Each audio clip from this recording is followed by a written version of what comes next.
Hello साथियों, कैसे हैं आप सभी? मैं पवन दांगी आप सभी का स्वागत करता हूं और आशा करता हूं आप बहुत अच्छे होंगे। मेरे दोस्त, आप सभी को पता है कि हम लोग रोज एक पेपर लगा रहे हैं और इसमें हम लोगों ने जो टारगेट लिया था कि 10 दिन में हम लोग 30 टॉपिक करेंगे, तो आज फाइनली इसका अंतिम दिन है। आपने देखा कि शनिवार को यानी कल मैंने कोई क्लास नहीं ली क्योंकि डीएलएड की क्लास लेनी पड़ गई थी। तो हम अपना टारगेट पूरा करेंगे। रविवार को कोई क्लास नहीं होती है, मैं आपको रविवार को भी क्लास दे रहा हूँ। तो अब हमारे ये जो 10 टॉपिक थे, इन 10 दिनों में हम कम से कम 30 टॉपिक से ज़्यादा टॉपिक कंप्लीट कर चुके हैं। आप प्लेलिस्ट में जाइएगा और प्लेलिस्ट में जाकर के आप खुद देख लेंगे कि मेरे भाई इन 10 दिनों में हम 30 टॉपिक से ज़्यादा कंप्लीट कर चुके हैं। मात्र 10 दिन में हमारा यही उद्देश्य था कि बच्चे को हम वो चीज़ें दे दें जो पेपर में आनी है। तो अब हम लोगों ने यहाँ पर हिंदी के जो पूरे हमारे सिलेबस है, जो भी टॉपिक हैं, इनका हमने कंप्लीटली रिवीजन कर लिया है। आज जो 3 टॉपिक हैं रस, छंद, अलंकार, इनको भी हम जड़ से खत्म कर लेंगे। अब हमारा जो बचा हुआ समय है, आज 5 हो गया है, इसके बाद 6, 7, 8, 9, 10, 11, 12, 13, 8 दिन का समय बचा है। इस 8 दिन में मैं क्या करूंगा, मैराथन अब प्लान करूंगा। मेरे दोस्त, अगर आपका साथ सपोर्ट प्यार बनता है तो अब मैं मैराथन प्लान करूंगा मिक्स क्वेश्चन की। और ऑल टॉपिक के क्वेश्चन होंगे इसमें मिक्स, यानी कि बेस्ड ऑन एग्जाम पैटर्न पर आधारित। बेस्ड ऑन एग्जाम पैटर्न, तो एग्जाम पैटर्न पर आधारित मैं क्या करूंगा मेरे भाई, क्लास शुरू करूंगा। तो आप इसको देख लीजिएगा, ठीक है। मैं आपको मंडे को इन्फॉर्म कर दूंगा कि किस टाइम पे आपकी मैराथन क्लास होंगी। कल मैं इन्फॉर्म कर दूंगा। तो सबसे पहले तो हमारा जो टारगेट था हमने अचीव किया है। तो सफलता का सबसे पहला कदम यही है कि आपने जो कमिटमेंट किए, हमने जो कमिटमेंट किए, क्या वो पूरे हो पाए या नहीं हो पाए। तो आज रसछंद अलंकार को पढ़ना है और क्वेश्चन पे चलते हैं मेरे भाई। जल्दी से क्वेश्चन की आंसर बता दो। चलो, सबसे पहले आप सभी प्यारे दोस्तों को नमस्कार, प्रणाम, वंदे मातरम, जय हिंद, राधा राधा। राधे राधे बच्चे। चलो जी, सेशन को एक बार शुरू कर दो, फिर हम लोग आगे बढ़ते हैं। स्थायी भावों की संख्या कितनी होती है? 9 होती है। अगर यही प्रश्न पूछा गया कि भरत मुनि के अनुसार स्थायी भाव कितने होते हैं मेरे भाई, अगर इस तरीके से प्रश्न आ जाएगा कि भरत मुनि के अनुसार स्थायी भाव, जब भरत मुनि दे दे ऑप्शन में, तो भरत मुनि के अनुसार 8 होते हैं। क्या स्थायी भाव कितने होते हैं? 8 होते हैं, और वैसे 9 लगाने हैं। अगला प्रश्न, शांत रस का स्थायी भाव क्या माना जाता है मेरे भाई? तो शांत रस का स्थायी भाव मेरे दोस्त क्या होता है? शोक होता है। शांत का स्थायी भाव शोक नहीं सर, शांत का निर्वेद होता है, सम होता है। सम ऑप्शन में ना हो तो वैराग भी माना जाता है। क्या माना जाता है? वैराग भी माना जाता है। करुण का स्थायी भाव मेरे भाई शोक माना जाता है। करुण का स्थायी भाव शोक होता है। रौद्र का स्थायी भाव मेरे भाई क्रोध माना जाता है। विभत्स का स्थायी भाव जुगुप्सा माना जाता है। विभत्स का स्थायी भाव मेरे भाई क्या माना जाता है? जुगुप्सा माना जाता है। करुण को क्या कहा जाता है? यमराज की उपाधि दी जाती है। करुण को किसकी उपाधि दी जाती है मेरे भाई? यमराज की उपाधि दी जाती है। यमराज की उपाधि दी जाती है। और यमराज की उपाधि किसने दी थी? तो मेरे भाई भवभूति ने दी थी। किसने दी थी मेरे भाई? यमराज की उपाधि किसने दी थी मेरे बच्चा? तो यमराज की उपाधि भवभूति ने दी थी। बोलो, क्लियर है जी? अगले प्रश्न पर आते हैं, थर्ड क्वेश्चन। विस्मय स्थायी भाव किस रस में होता है? विस्मय स्थायी भाव अभी तो बताया है, नहीं बताया है? चलो जी, तो बताओ विस्मय स्थायी भाव किस रस में होता है? तो हास्य का हास होता है, शांत का निर्वेद, अद्भुत का विस्मय होता है, विभत्स का जुगुप्सा होता है। विभत्स का स्थायी भाव जुगुप्सा होता है। अगर जुगुप्सा ऑप्शन में ना मिले तो मेरे भाई घृणा भी हो सकता है। क्या हो सकता है? घृणा भी माना जा सकता है। अगले प्रश्न पर आते हैं, चौथा प्रश्न। तिलक अरे मैं नेह निहारूं, इन दांतों पर मोती बारू। भगवान श्री कृष्ण को खुश देखना चाहती हैं माता यशोदा, और ये पुत्र से प्रेम दिखा रहा है, और पुत्र से जब प्रेम दिखाई तो वात्सल्य रस होता है, तो वत्सल हो जाएगा। वीर का स्थायी भाव उत्साह, शांत का निर्वेद, वात्सल्य का वत्सल, हास्य का हास्य होता है। सर्वश्रेष्ठ रस किसे माना जाता है? इस प्रश्न का आंसर आप एक बार मुझे होमवर्क में करना। मेरे भाई अच्छा प्रश्न है, किसे-किसे पता है। कवि बिहारी मुख्यतः किस रस के कवि हैं? कवि बिहारी मुख्यतः किस रस के कवि माने जाते हैं? मेरे भाई छठे प्रश्न का आंसर कीजिएगा। तो कवि बिहारी जी श्रृंगार रस के कवि माने जाते हैं। श्रृंगार रस को रसराज कहा जाता है। श्रृंगार रस को मेरे भाई रसराज कहा जाता है। रसराज की उपाधि किसने दी थी? भवभूति ने दी थी। नहीं सर, रसराज की उपाधि भोजराज ने दी थी। जो वो है ना यमराज की उपाधि, वो भवभूति ने दी थी। अगले प्रश्न पर आते हैं जी। मेरो तो गिरधर गोपाल दूसरो ना कोई, जाके सिर मोर मुकुट सो मेरो पति सोई। मेरो तो गिरधर गोपाल दूसरो ना कोई, मतलब भगवान श्री कृष्ण को पति के रूप में स्वीकार कर लिया है मीराबाई ने। तो प्रेम की बात होती है तो श्रृंगार रस होता है। शोभित कर नवनीत लिए, घुटरुनी चलत रेणु तन मंडित, दधि मुख दधि लेप किए। कहा जा रहा है भगवान श्री कृष्ण घुटनों के बल चल रहे हैं, मुंह पे दही लगाया हुआ है। तो ये बच्चों की बात हो रही है, तो वात्सल्य रस हो जाएगा। घुटनों के बल चल रहे हैं, घुटरुनी चलत, घुटनों के बल चल रहे हैं, तो वात्सल्य रस हो जाएगा। 9वां प्रश्न। रसोत्पत्ति में आश्रय की चेष्टाएं क्या कही जाती हैं? रसोत्पत्ति में मेरे भाई आश्रय की चेष्टाएं किस नाम से जानी जाती हैं? बोलो जी। रसोत्पत्ति में आश्रय की चेष्टाएं मेरे भाई, आश्रय की चेष्टाएं या वाह शारीरिक चेष्टाएं, नोट कर लेना। आश्रय की चेष्टाएं या वाह शारीरिक चेष्टाएं? वाह शारीरिक चेष्टाएं, वाह शारीरिक चेष्टाएं क्या कही जाती हैं? आश्रय की चेष्टाएं या वाह शारीरिक चेष्टाएं क्या कही जाती हैं? तो वाह शारीरिक चेष्टाएं अनुभव कही जाती हैं। अगले प्रश्न पर आते हैं 10वां। टाठा डाढ़ा वर्णों के प्रयोग का संबंध काव्य के किस गुण से है? तो मेरे भाई ये हमारे कठोर वर्ण माने जाते हैं। ये कैसे वर्ण होते हैं? कठोर वर्ण। तन गई भ्रुकुटी दृग लाल हुई, और कठोर वर्णों का प्रयोग वीर रस में होता है। वीर रस बोले तो ओज गुण में देखने को मिलता है, तो यहाँ पर बी ऑप्शन बिल्कुल सही हो जाएगा। 11वें प्रश्न पर आते हैं मेरे भाई। माधुर्य गुण किस रस में प्रयोग होता है? माधुर्य गुण किस रस में प्रयोग किया जाता है? इस प्रश्न का उत्तर देते चलो, और प्लीज एक बार सेशन को सभी साथीगण लाइक शेयर जरूर कर दें। सभी दोस्त यार सेशन को लाइक शेयर जरूर करें। माधुर्य गुण का प्रयोग किस रस में होता है? तो माधुर्य गुण प्रेम को दर्शाता है, और इसका प्रयोग श्रृंगार रस में होता है। माधुर्य गुण में कौन सी रीति पाई जाती है? तो मेरे भाई माधुर्य गुण में वैदर्भी रीति पाई जाती है। माधुर्य गुण में वैदर्भी रीति देखने को मिलती है सर। क्लियर है जी। अगले प्रश्न पर। अच्छा, ये जो हमारे गुण हैं 3 होते हैं, माधुर्य गुण, ओज गुण और प्रसाद गुण। मैं पीछे लिख देता हूं। तो माधुर्य गुण में अभी मैंने बताया है कौन सी रीति पाई जाती है मेरे भाई? वैदर्भी रीति पाई जाती है। ओज गुण में कौन सी रीति पाई जाती है? तो यहाँ पर गौड़ी रीति पाई जाती है। कौन सी रीति? गौड़ी रीति पाई जाती है। और प्रसाद गुण में पांचाली रीति पाई जाती है। प्रसाद गुण में पांचाली रीति पाई जाती है। बोलो जी, क्लियर है जी। अगले प्रश्न पर। 11वां हो गया। 12वें पे आते हैं। प्रिय पति वह मेरा प्राण प्यारा कहाँ है, दुख जल निधि डूबी का सहारा कहाँ है? इन पंक्तियों में कौन सा स्थायी भाव है? किसी का पति, किसी का प्रेमी, किसी का नायक उससे बिछड़ गया है। तो जब उसका नायक, उसका पति, उसका प्रेमी उससे बिछड़ गया है, तो मेरे भाई यहाँ पर वो दुख में है। दुख में है मतलब वो शोक मना रही है, और शोक में मेरे भाई विस्मय, आश्चर्यचकित, रति प्रेम दिखाता है, क्रोध गुस्सा नहीं, करुण शोक को दिखाएगा। और करुण को यमराज की उपाधि दी जाती है। किसने दी थी? आचार्य भवभूति ने दी थी। 13वां प्रश्न। रस कितने प्रकार के होते हैं? इस प्रश्न का आंसर कीजिएगा। रस कितने प्रकार के होते हैं? मेरे भाई यहाँ पर सीधा सा प्रश्न पूछा जा रहा है, रस के कितने स्थायी भाव होते हैं? रस के कितने स्थायी भाव माने जाते हैं? इस प्रश्न का उत्तर बताइएगा। रस के कितने स्थायी भाव माने जाते हैं?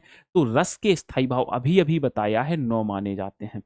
अगर प्रश्न ए आ जाए मेरे भाई, रस के अंग कितने होते हैं? ध्यान से देख लेना। अगर प्रश्न पूछा जाए बच्चा, रस के अंग कितने होते हैं, तो मेरे दोस्त रस के अंग 4 माने जाते हैं। कौन कौन से माने जाते हैं? अंग या अवयव पूछ ले। रस के अंग या अवयव पूछ ले तो मेरे भाई 4 होते हैं। एक होता है स्थायी भाव, एक होता है स्थायी भाव, 4 अंग कौन-कौन से होते हैं? दूसरा होता है विभाव, दूसरा अंग कौन-सा होता है बच्चा? विभाव, तीसरा होता है अनुभाव और एक चौथा अंग या अवयव होता है संचारी भाव। चौथा अंग या अनुभव होता है मेरे भाई संचारी भाव, संचारी भाव माना।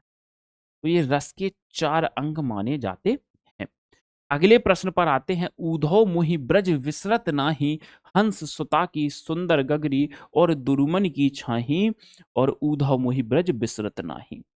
गोपियों का जब भगवान श्री कृष्ण से विछोह हो गया है, गोपियों का जब भगवान श्री कृष्ण से विछोह हो गया है, वो ब्रज से मथुरा चले गए हैं, है ना? उस समय का ये वर्णन है, तो ये वर्णन हमारे प्रेम को दर्शाता है, और प्रेम को दर्शाएगा तो श्रृंगार रस हो जाएगा। श्रृंगार रस को रसों का राजा कहा जाता है, भोजराज ने कहा था। श्रृंगार रस 2 प्रकार का होता है, एक होता है मेरे भाई संयोग और एक होता है वियोग। एक होता है संयोग और दूसरा होता है मेरे भाई वियोग। नोट कर ले, क्या होता है? संयोग और वियोग। अगले प्रश्न पर आते हैं, 15वां प्रश्न। हिंदी साहित्य का 9वां रस क्या है? जैसे 8 स्थायी भावों की चर्चा तो भरत मुनि जी कर रहे हैं कि 8 होते हैं, तो जो 9वां है स्थायी भाव 9 माने जाते हैं। 9वां स्थायी भाव शांत माना जाता है। 10वां मेरे भाई वात्सल्य रस माना जाता है, और 11वां हमारा भक्ति रस माना जाता है। 11वां हमारा भक्ति माना जाता है। तो जो 8 हैं वो भरत मुनि ने दे दिए, जो 9वां है वो किसने दिया है? तो 9वां दिया है उद्भट ने। 9वां किसने दिया है? उद्भट ने दिया है। सर 10वां किसने दिया है? आचार्य विश्वनाथ ने दिया है। और 11वां भक्ति किसने दिया है? तो यह रूप गोस्वामी ने दिया है। इसको भी नोट करके लिख लीजिएगा। हमारा रस खत्म हो गया। अब हम छंद पे आते हैं। छंद का दूसरा नाम क्या है? छंद के पहले प्रश्न पर आते हैं मेरे भाई। छंद का दूसरा नाम क्या माना जाता है? इस प्रश्न का उत्तर कीजिएगा जल्दी से। छंद का दूसरा नाम क्या माना जाता है? तो छंद का दूसरा नाम मेरे भाई पिंगल माना जाता है। हमारे एक पिंगलाचार्य ऋषि थे। हमारे एक पिंगलाचार्य ऋषि थे। कौन थे मेरे भाई? हमारे एक पिंगलाचार्य ऋषि थे। इन्हीं के नाम पर छंद शास्त्र को पिंगल शास्त्र कहा जाता है। पिंगलाचार्य ऋषि थे, इन्हीं के नाम पर छंद शास्त्र को पिंगल शास्त्र के नाम से जाना जाता है। अगले प्रश्न पर आते हैं। मात्रिक छंद कितने प्रकार के होते हैं? मात्रिक छंद कितने प्रकार के माने जाते हैं? प्यारे दोस्त, सभी लोग सेशन को लाइक शेयर जरूर कर देना। जो साथी नए हैं सब्सक्राइब कर लेना, ताकि मैराथन का पता लगता रहे। मात्रिक छंद 3 प्रकार के होते हैं मेरे भाई। एक होता है हमारा सममात्रिक, एक होता है मेरे भाई हमारा सममात्रिक, दूसरा होता है मेरे भाई हमारा अर्ध सममात्रिक।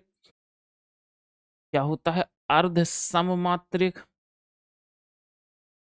अर्ध सममात्रिक, और एक होता है हमारा विषम मात्रिक, और एक होता है हमारा विषम मात्रिक। विषम मात्रिक। बोलो जी ठीक है, बोलो क्लियर है जी। चलें जी। तो ये 3 प्रकार का हमारा माना जाता है। अगले प्रश्न पर आते हैं, थर्ड क्वेश्चन। निम्न में से कौन सा वार्णिक छंद है? देखो, मात्रिक छंद, छंद होते 3 प्रकार के हैं। अगर आ जाए वर्ण और मात्रा के आधार पर छंद कितने प्रकार के होते हैं? 4। अगर केवल प्रश्न आ जाए छंद कितने प्रकार के होते हैं, तो 3। वार्णिक छंद सर चौपाई, उल्लाला, कुंडलियां। नहीं सर, इनमें से कोई नहीं है। सर जो कुंडलियां है ये विषम मात्रिक छंद है। ये कैसा छंद है? विषम मात्रिक है। अभी 3 प्रकार की बताई ना मात्रिक छंद, विषम मात्रिक। सर जी जो उल्लाला है ये अर्ध सममात्रिक है। ये कैसा है? अर्ध सममात्रिक है, अर्ध सममात्रिक है। और चौपाई जो है ये भी मात्रिक छंद है, और मात्रिक में देखें तो ये सममात्रिक है। मात्रिक में देखना हो तो ये सममात्रिक माना जाता है। चलिए जी अगला प्रश्न। तो यहाँ पर कोई नहीं है वार्णिक छंद। अगले प्रश्न पर आते हैं। जिन छंदों के सभी चरणों में समान मात्राएं होती हैं, जिन छंदों के सभी चरणों में समान मात्राएं होती हैं, एक जैसी मात्राएं होती हैं, उन्हें सममात्रिक छंद कहते हैं। उन्हें क्या कहते हैं? सममात्रिक छंद।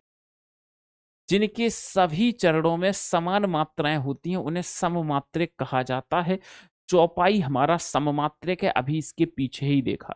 चौपाई के प्रत्येक चरण में 16 मात्राएं होती हैं। अगले प्रश्न पर आते हैं, निम्न में से कौन सा विषम मात्रिक छंद माना जाता है? अभी अभी हमने पढ़ा है। तो विषम मात्रिक छंद की बात करें तो विषम मात्रिक छंद में हमारे 6 चरण होते हैं और 2 छंद होते हैं विषम मात्रक में जो है, एक कुंडलियाँ और एक छप्पय छंद। कुंडलियाँ और छप्पय छंद यानी ए और बी। कुंडलियाँ किससे मिलके बनता है? तो ये दोहा प्लस रोला से मिलके बनता है। दोहा प्लस रोला से मिलके बनता है। और छप्पय छंद किससे मिलके बनता है? तो ये रोला प्लस उल्लाला से मिलके बनता है। रोला प्लस उल्लाला से मिलके बनता है। रोला प्लस उल्लाला से मिलके बनता है।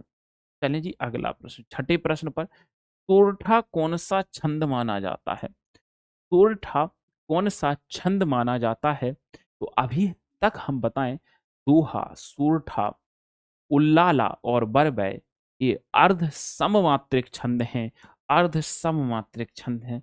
और सोरठा का विलोम क्या होता है? तो सोरठा का अगर विलोम कभी पेपर में पूछ लिया जाए तो इसका विलोम दोहा माना जाता है। क्या माना जाता है मेरे भाई? दोहा माना जाता है। सातवें प्रश्न पर आते हैं, वर्णों की गणना करने वाले छंद को क्या कहते हैं?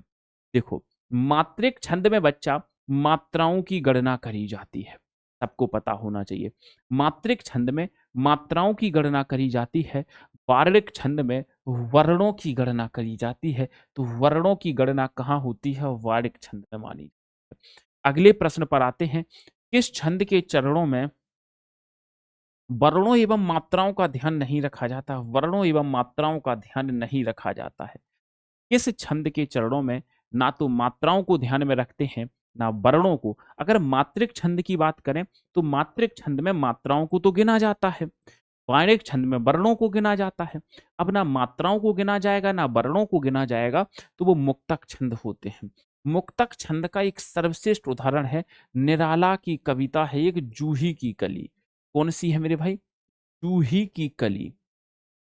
जूही की कली इनकी एक क्या मानी जाती है? कविता। किसकी है? सूर्यकांत त्रिपाठी निराला जी की। सूर्यकांत त्रिपाठी निराला जी की एक कविता है जूही की कली, जो मुक्तक छंद का सर्वश्रेष्ठ उदाहरण मानी जाती है। अगले प्रश्न पर आते हैं, नौवा, वार्णिक छंदों की पहचान किसके आधार पर होती है? ये प्रश्न बहुत इंपॉर्टेंट है और बहुत बच्चे इसे गलत करते हैं।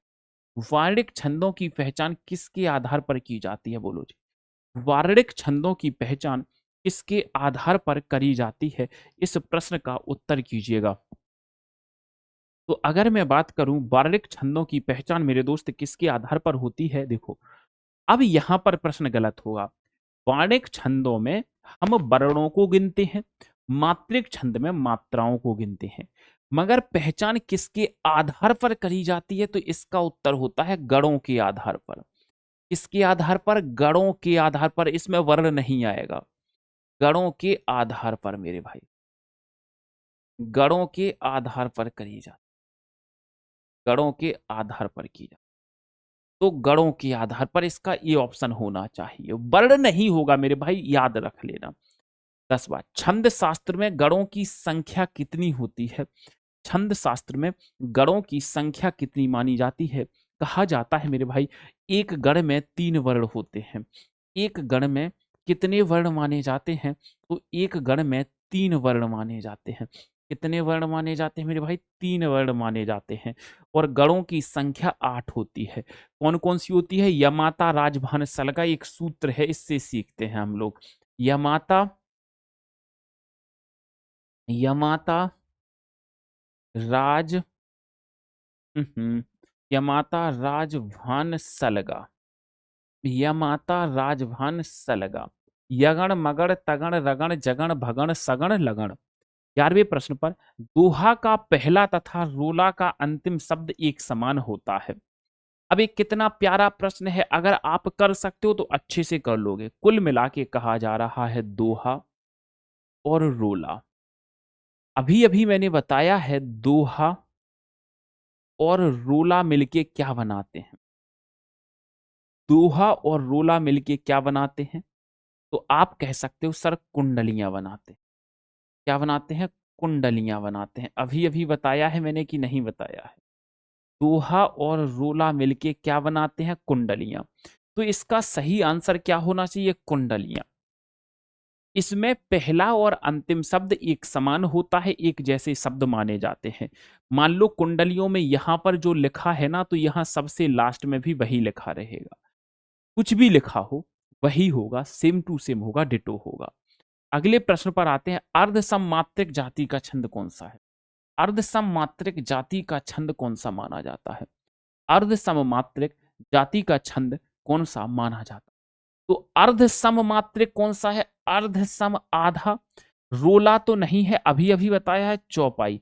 ओहो, अर्ध सम मात्रिक जाति का छंद तो दोहा भी होता है। हाँ, दोहा ही होता है। छप्पै तो विषम मात्रिक हो जाएगा ना। छप्पै तो हमारा विषम मात्रिक में चला जाएगा, विषम मात्रिक, और चौपाई रोला इस सम मात्रिक है। ये कैसे है मेरे भाई? सम मात्रिक है। ये दोनों क्या है मेरे दोस्त? सममात्रिक माने जाते। अगले प्रश्न पर आते हैं 13वां। घनाक्षरी छंद किस प्रकार का छंद माना जाता है? घनाक्षरी छंद किस प्रकार का छंद माना जाता है? 13वें प्रश्न का आंसर करिएगा मेरे भाई। घनाक्षरी छंद किस प्रकार का छंद माना जाता है? मात्रिक छंद तो हम इतने टाइम से पढ़ रहे हैं, दोहा, सोरठा, रोला, उल्लाला, बरबै, छप्पै। मेरे भाई अभी हमने नाक्षरी छंद की बात करें तो ये होता है बार्डिक छंद। मुक्तक छंद में केवल एक निराला की कविता जूही की कली को आप रख देंगे तब भी आपका काम चल जाएगा बड़े प्यारे ढंग से। अगला प्रश्न आते हैं। निराला की प्रसिद्ध कविता जूही की कली, देखो अभी बताया था जूही की कली किस प्रकार के छंद का उदाहरण मानी जाती है? निराला की प्रसिद्ध कविता जूही की कली जो है किस प्रकार के छंद का उदाहरण मानी जाती है? अभी अभी बताया है निराला की प्रसिद्ध कविता जूही की कली मुक्तक छंद का सर्वश्रेष्ठ उदाहरण मानी जाती है। 15वां प्रश्न। शिल्पगत आधार पर दोहे से उल्टा छंद कौन सा है? कुल मिला के दोहा का विलोम पूछा जा रहा है। चलो जी बोलो जी। ऐसे में तो आपको ऑप्शन भी नहीं पढ़ने। अभी शुरुआत में मैंने बताया था, जब शुरुआती तौर पर पहला या दूसरा प्रश्न था छंद का, सोरठा से रिलेटेड कुछ प्रश्न आया था, वहां पर मैंने इस प्रश्न को डिस्कस किया था।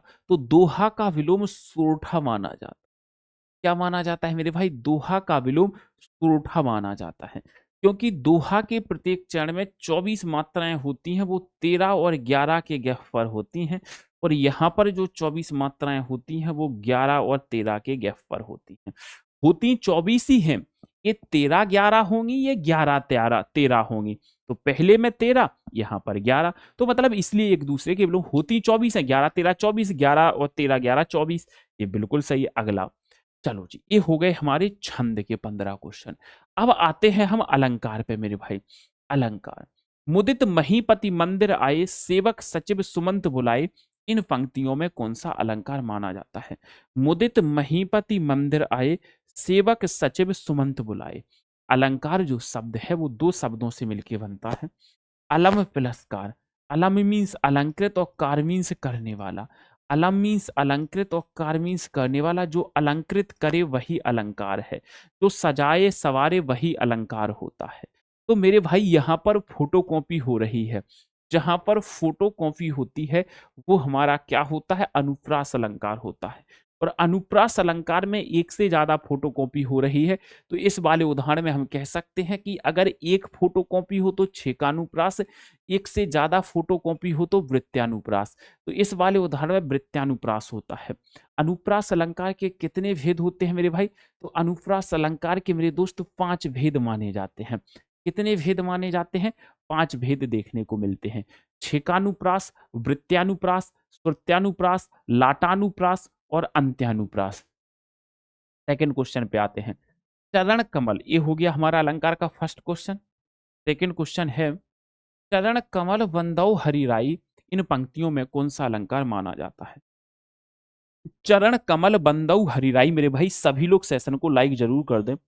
सभी लोग सेशन को लाइक जरूर कर दें मेरे भाई। चरण कमल बंदऊ हरिराई। सर, अनुप्रास अलंकार कहता है फोटोकॉपी होनी चाहिए। क्या इस अलंकार में फोटोकॉपी हो रही है? तो आप कहोगे नहीं सर, नहीं हो रही है। यमक अलंकार की ट्रिक कहती है एक शब्द दो बार आना चाहिए, आ रहा है क्या? नहीं आ रहा। उपमा अलंकार की ट्रिक कहती है सासी से के समान होना चाहिए, है क्या? नहीं है। तो इसका उत्तर हो जाएगा रूपक अलंकार। क्या हो जाएगा मेरे भाई? रूपक अलंकार। थर्ड क्वेश्चन पे आते हैं। सपना सपना समझकर भूल ना जाना, इन पंक्तियों में कौन सा अलंकार है? सपना सपना समझकर भूल ना जाना।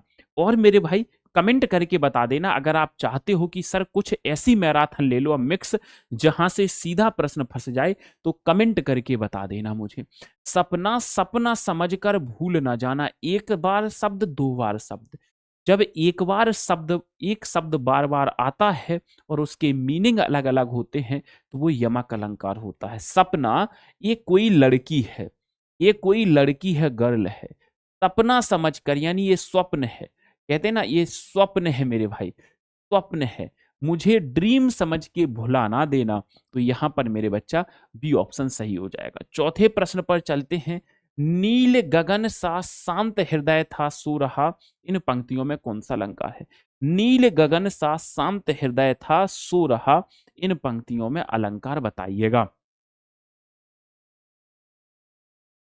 नील गगन सा शांत हृदय था सो रहा। देखो मेरे भाई ये ट्रिक आ गई, आपको हमेशा से बताया गया है जहां पर मेरे भाई ये ट्रिक आ जाए, क्या ट्रिक आ जाए? लिख लो, मैं बोल रहा हूं, सा ती ते के समान सरस सम ज्यों।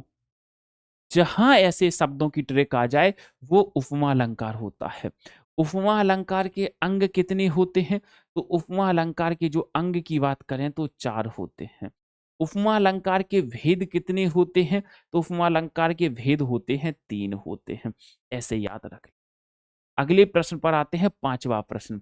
आगे नदियां फड़ी अपार, घोड़ा कैसे उतरे पार, राणा ने सोचा इस पार, तब तक चेतक था उस पार, इन पंक्तियों में कौन सा अलंकार माना जा रहा है?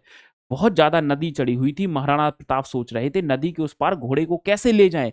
जब तक वो सोच रहे थे घोड़ा छलांग मार के नदी के उस पार खड़ा हो गया। तो ये बातों को बहुत ज्यादा बड़ा चढ़ा के किया जा रहा है, और जहां पर बातों को बड़ा चढ़ा के किया जाता है वो अति संयुक्ति अलंकार माना जाता है। छठे प्रश्न पर आते हैं।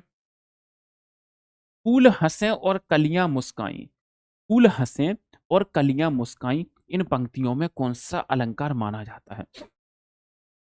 फूल हंसे और कलियां मुस्काई, तो जहां इंसानों का काम प्रकृति करे मेरे भाई, जहां इंसानों का काम, मेरे दोस्त ध्यान से देखना, जहां इंसानों का काम कौन करे? प्रकृति करे।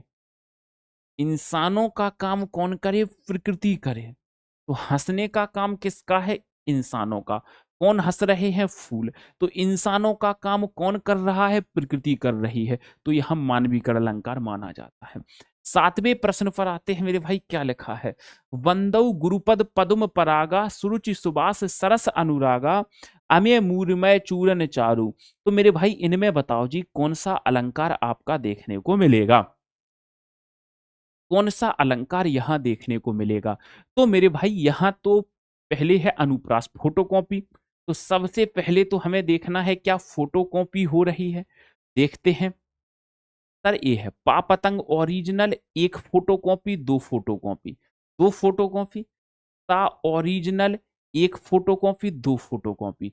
फोटोकॉपी हो रही है तो अनुप्रास अलंकार ही होगा, क्योंकि जैसे हम कहते हैं चंदू के चाचा ने चंदू की चाची को चांदनी रात में चांदी की चम्मच से चटनी चटाई, तो ये हो जाएगा अनुप्रास अलंकार। आठवें प्रश्न पर आते हैं। मेघ आए वन ठन के सजकर सवर कर, इन पंक्तियों में कौन सा अलंकार है? मेघ आए बन ठन कर सजकर संवर कर, इन पंक्तियों में अलंकार बताना है। तो मेरे भाई बनने ठनने का काम और सजने संवरने का काम किसका है? तो बनने ठनने का काम और सजने संवरने का काम है इंसानों का, आदमियों का, औरतों का, लड़कों का, लड़कियों का। तो जब इंसानों का काम प्रकृति करे तो वह मानवीकरण अलंकार होता है। नौवें प्रश्न पर चलते हैं। तीन बेर खाती थी वे तीन बेर खाती हैं, इन पंक्तियों में कौन सा अलंकार माना जाता है? सभी साथीगण सेशन को प्लीज लाइक शेयर करते रहें। सर एक शब्द बार बार आ रहा है, अभी अभी तो हमने देखा है मेरे भाई कि 3 बेर यहाँ पर आ गया और 3 बेर यहाँ पर आ गया। जब एक शब्द बार बार आता है और उसके मीनिंग अलग अलग होते हैं तो वहां पर मेरे भाई क्या होता है, यमक अलंकार माना जाता है। 3 बेर खाती थी मतलब 3 टाइम खाती थी, 3 बेर खाती है, अब केवल 3 आइटम 3 नंग खा रही हैं, जो भी है नंबर ऑफ आइटम की बात हो रही है। 10वें प्रश्न पर आते हैं। हाय फूल सी कोमल बच्ची, हुई राख की ढेरी थी, इन पंक्तियों में कौन सा अलंकार माना जा रहा है। हाय फूल सी कोमल बच्ची, हुई राख की ढेरी थी, बताओ जी।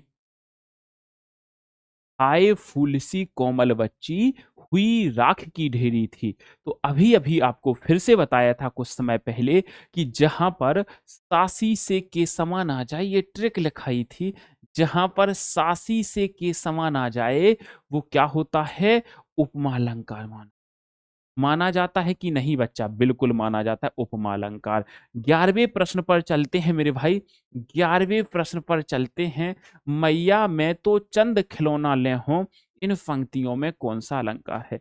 मैया मैं तो चंद्र खिलौना ले हूं, मुझे वही खिलौना चाहिए जो आसमान में लटक रहा है, मुझे कोई उसकी फोटोकॉपी नहीं चाहिए, मुझे प्लास्टिक का नहीं चाहिए, मैं केवल चंद्र खिलौना लेना चाहता हूं। तो भैया यहां पर रूपक अलंकार देखने को मिलता है। कौन सा अलंकार, रूपक अलंकार। मैया मैं तो चंद्र खिलौना ले हूं। अगला 12वें प्रश्न पर आते हैं, क्या कहता है। धनुष उठाया ज्यों ही उसने, और चढ़ाया उस पर बाण, धरा सिंधु नभ कांपे सहसा, विकल हुए जीवों के प्राण। इन पंक्तियों में कौन सा अलंकार माना जाता है, इन पंक्तियों में कौन सा अलंकार हो सकता है। कहा जा रहा है कि जैसे ही आपने धनुष उठाया और मेरे भाई उस पे बाण चलाया और पूरा ब्रह्मांड कांपने लगा, उसके प्राण निकल गए। जैसे मैं कहूं मैंने पिस्टल उठाई और तुम मर गए, अरे भाई जब मैं मारूंगा तब मरोगे, जब धनुष से बाण छोड़ेंगे तभी तो धरती आसमान और कांपेंगे।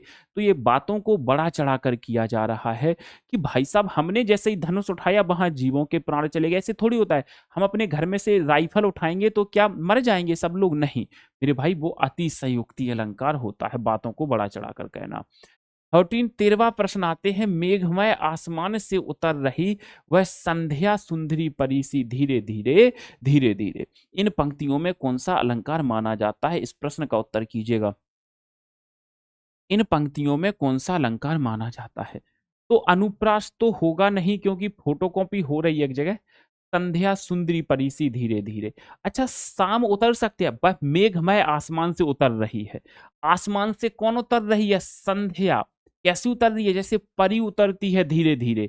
तो इंसानों का काम प्रकृति करे अगर, तो वो तो मानवीय कण अलंकार होगा और इसके अलावा कुछ हो ही नहीं सकता है मेरे भाई। 14वें प्रश्न पर चलते हैं। चारू चंद की चंचल किरणें खेल रही थीं जल थल में, स्वच्छ चांदनी बिछी हुई थी अंबर और अपनी। बोलो जी मेरे भाई इस प्रश्न का उत्तर क्या होगा। मेरे भाई शाम 7 बजे आप देख रहे हैं डेली थ्योरी की क्लास हो रही है, शाम 7 बजे स्पेशल 26, और ये वो हिंदी स्पेशल का बैच शुरू किया है ना यूट्यूब पर, फ्री में हो रही है। हिंदी स्पेशल का बैच फ्री में मिला है, जब तक सब लोगों का साथ रहेगा तब तक वो होगा। हिंदी स्पेशल जो बैच है यूट्यूब पर शाम 7 बजे, तो सभी के लिए फ्री है।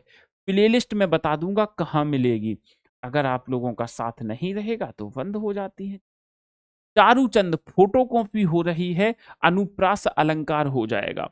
15वां प्रश्न चलते हैं। 15वां प्रश्न देखते हैं जी।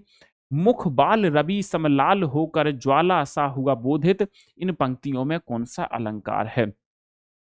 और किताब परसों नरसों में आपको अवेलेबल हो जाएगी फ्लिपकार्ट पे, देख लेना, पहले से मंगा के रख लेना, वरना फिर आपकी बुक आउट ऑफ स्टॉक हो जाएगी, फिर पछताते रहोगे, फिर मेरे भाई पछताते रहोगे। तो जहां पर सासी से के समान आ जाए, ऐसे शब्द आ जाएं, वो उपमा अलंकार माने जाते हैं मेरे भाई। क्या माने जाते हैं, उपमा अलंकार माने जाते हैं। अब देखो मेरे भाई, मैं थ्योरी की प्लेलिस्ट बता दूं उससे पहले बता दूं हिंदी स्पेशल बैच 17 मार्च से शुरू हो गया है और बाजार में जाके आप ये किताब अभी भी खरीद सकते हो। बाजार से जाकर के आप इस किताब को तुरंत ले लो, वो ना दे तो कहना मंगा के दो मुझे 1 दिन के अंदर। और दूसरी चीज, आप फ्लिपकार्ट पे 2 से 3 दिन में आ जाएगी, 2 से 3 दिन में आ जाएगी। तैयार रहना, अपने दोस्तों को इन्फॉर्म कर देना। ठीक है जी। अब अगर आप सांबाली क्लास की प्लेलिस्ट देखना चाहते हैं तो मेरे भाई जो यूट्यूब चैनल आप मेरा देख रहे हैं, मेरे भाई इसी चैनल पर जैसे ही आप सर्च करेंगे हिंदी वाय पवन सर, जैसे ही आप सर्च करेंगे इसी यूट्यूब चैनल को मेरे भाई आप क्या करेंगे, जाएंगे और प्लेलिस्ट में जाएंगे। प्लेलिस्ट में जैसे ही जाएंगे तो यहाँ पर ये लगी है स्पेशल 26 की पूरी प्लेलिस्ट, इसको देख लेना। ये आपकी एडीओ की लगी है, तो इसको जाकर के पूरा देख लेना। मेरे दोस्त अगर पीडीएफ चाहिए आपको तो इस टेलीग्राम चैनल को ज्वाइन कर लेना। यहाँ पर मैं पीडीएफ डाल दूंगा, यहाँ पर मैं पीडीएफ डाल दूंगा। ओके, तो मेरे दोस्त आज के सेशन को हम यहीं पर विराम देते हैं और फिर मुलाकात करेंगे आपसे हम लोग नेक्स्ट सेशन में।